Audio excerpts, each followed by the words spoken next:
Let me be clear, Ron is not new. The ability to reopen nominations is always present in every election we hold. It is not necessarily a vote against any candidate, but a vote for more candidates. As Ron, let me also be clear about how the college community should recognise the hard work and effort that goes into manifestos. Doing so is very brave and should be acknowledged. The system of election we have is not a debate between candidates.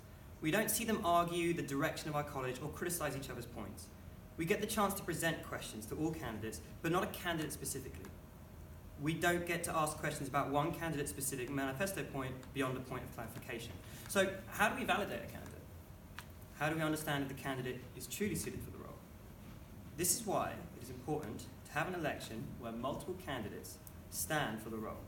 With a one-person election, we set a precedent for what the presidency is, but not what it can be.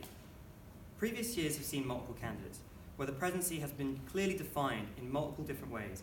Last year, we saw different candidates talk about welfare projects, outreach projects, an academic journal, college workspaces, and more. So the president resides on a lot of power that mediates across college. How they choose to do that and the way they do is up to them. But we only get a full picture of what can be done when we see multiple manifestos or witness more than one Hust. Seeing more than one manifesto allows us to examine and compare the content and plans beyond the rhetoric. Because we have a one-candidate election, my concern is that we have one answer to the questions for the candidates. They will have no follow-up questions. So how do we know if it's even the right answer? Or are we hearing just one opinion? We need a president that's going to reflect the diverse community within Johns.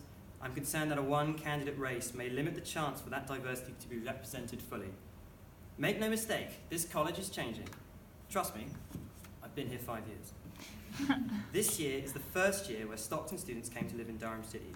Our freshers are signing even earlier to houses. This is the most ethnically diverse college has ever been, with the first elected person of colour rep being appointed this year. And during the next presidency, we'll be losing the old library and getting a larger new one. We are currently in the 110th year of this college and the 60th year since Cranmer Hall was founded. We need to think about where we want this college to be in the next 10 years, 20 years, 50 years' time.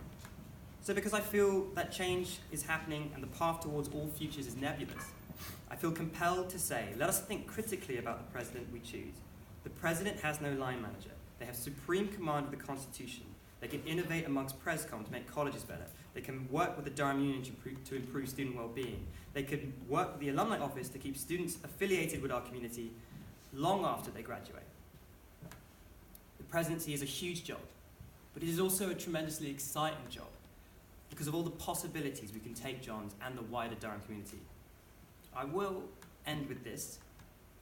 I know it's historic and unprecedented to stand for Ron in any election anywhere, let alone the presidential election.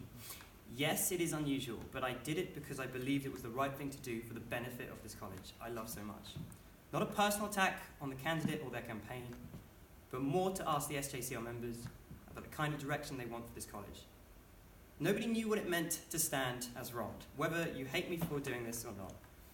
But my actions have allowed for the discussion to occur, and that is good for the whole SJCL.